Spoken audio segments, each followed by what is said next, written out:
Hi everyone, it's Nina. Thanks for joining me today for a new Studio Monday video. If you didn't know already, today is World Kindness Day. And World Kindness Day is all about doing something kind for somebody you know, maybe even for somebody you don't know. One of the fun things about being creative and making things with paper crafting, stamping, die cutting, and all of our other fun techniques, we can use all of these things to create things for people and make things that we can then give to them as part of World Kindness Day. So in celebration of World Kindness Day, I'm going to show you how to create some really cute and super easy ornaments using plush dies. Now there's a ton of different plush dies on the market. One of the plush dies that I'll be using today is the Simon Says Stamp Plush Deer die. Now there are a bunch of other different types of plush dies that you can use to make ornaments, and I have a bunch of them linked down below in the video description. So if you want to get some plush dies and you want to be able to create some really cute ornaments very easy and quickly, I would encourage you to check those out. Okay, so this is the plush deer die, and I know many of you probably already have this die because this is actually something we released last year, I believe. And I really love how cute these are, and they work great with felt. But they work just as well with paper, and I'm going to show you how you can use paper and your scraps to create these really cute ornaments. I'm doing a bunch of different die cutting first, getting all of my pieces cut and ready to go so I can work on then building these dies. I'm going to be making quite a few of them because I'm going to be giving them to the girls that work at the local coffee shop that I go to, and I wanted to be able to do something nice for each of them for the holidays. To create the deer, I've got 3 of its body. I cut 3 of the little band that goes across its neck. I'm going to turn it into a scarf. I've got 2 antlers, 1 face. I've also got 2 ears.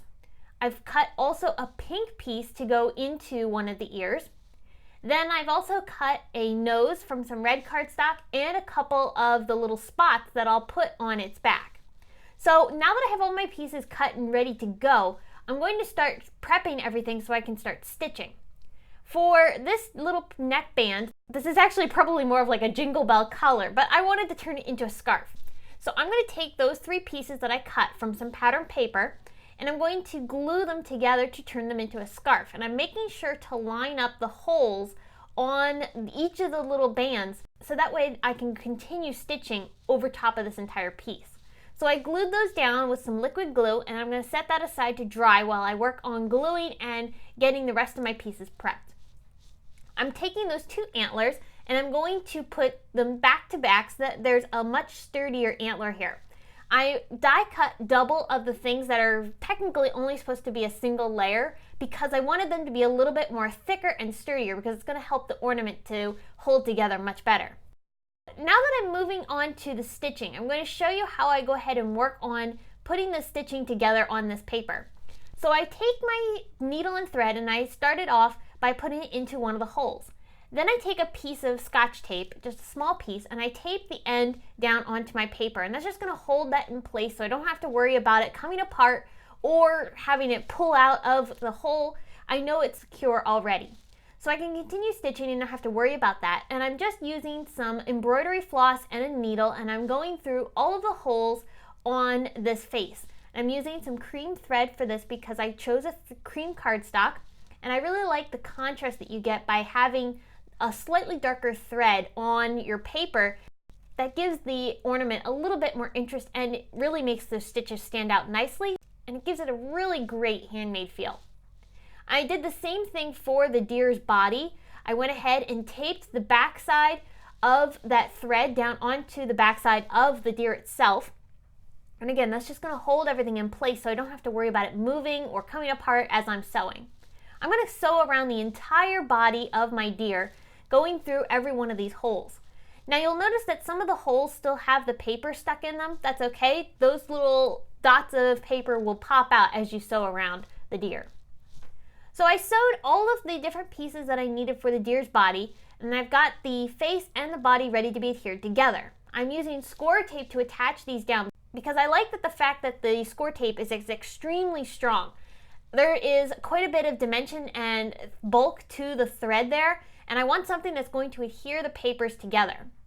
You notice that the backside was pretty messy. That was why I cut the third piece of that body so I could attach that to the backside and hide any of those threads. And when you turn it over, the backside of the deer is perfectly smooth.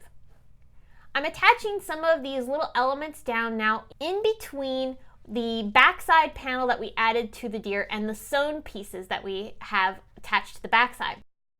As I'm fitting those in between there, that's going to hide the adhesive, and it's also going to make the whole entire ornament look more seamless. I did this for both the antlers and the ears. And the ears, I did double layer those 2 ear pieces that I had created because, again, I wanted something a little bit more sturdy. I used some liquid glue and also adhered down 3 of the little speckles. On one of the deer, I actually did do 4, but I ended up deciding I liked 3 better because I really like the odd number that it creates. Now, because these are ornaments, we need something to hang these from. So I'm taking some baker's twine and I'm going to stick the 2 ends inside of my needle. Now I have a loop on one end and the 2 ends on the other. I'm going to put my needle through my reindeer at the top. I'm going to pull that thread through one of those holes. Now I'm going to take that loop, I'm going to remove the needle from my thread, and I'm going to open up the loop and slip those 2 ends through that loop. That's holding now that thread onto the reindeer, and I'm going to tie a knot now at the top. Now I have a complete loop that's going to be able to hang my ornament from a Christmas tree. So I have my ornament loop now ready to go, but I want to add a little bit more decoration to this. You could definitely just trim it off like this, but you can also take those 2 ends and tie them into a bow. And now you have a super cute little hanger for your reindeer that took absolutely no time at all. So I just trimmed off the excess, and you can see how much cuter now this little hanger looks because we added the bow on top instead of leaving it with just the knot. Like I said, I wanted to have this scarf instead of having a jingle bell collar. So I decided to take some thread and run that through the holes just to fill it in and make it look a little bit more finished off. Then I took some liquid glue and I added that onto the back side of the threads and adhered the scarf down onto the deer itself. I really love how this added such a bit of interest to the reindeer and brought in that wintry feel. Now it was very delicate to sew together. If you want to do something a little bit more easier, you could just cut one of the collars and then add Nuvo drops into each of the holes to create the jingle bells, or you could use sequins or other types of embellishments. Now speaking of details, I used a Copic marker to add some blush to the cheeks of my little reindeer. I also used some Nuvo drops and covered over the nose to give it a sparkly red appearance because of course you can't have a reindeer without having Rudolph. Then I also took some black and used that for the eyes.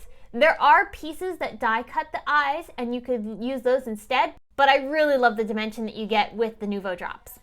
So that's a look at how you can create some super cute and easy ornaments to give to people that you know for the holidays.